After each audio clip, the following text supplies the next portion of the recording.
In this tutorial, I'm going to show you how you can style your videos or photos in InShot with glow effects. So if you want to add glow effects on your videos in InShot, it is quite simple. I'll show you how to do it. If you find this video helpful, I'll kindly request that you support me by liking the video and also by subscribing to my channel. All right. So the first thing you need to do is to go ahead and tap on the timeline here.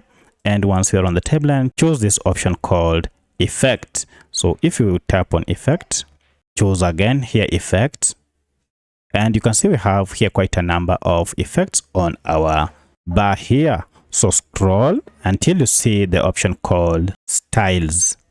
As you can see, Styles is here. So I'll tap on Styles here, and now from here we can add quite a number of effects. For instance, I want us to add Dreamy Effect. So I'll go ahead and tap on Dreamy Effect, and look at that, the effect has been applied. I'll go ahead and tap on OK here, and now choose the length of your effect.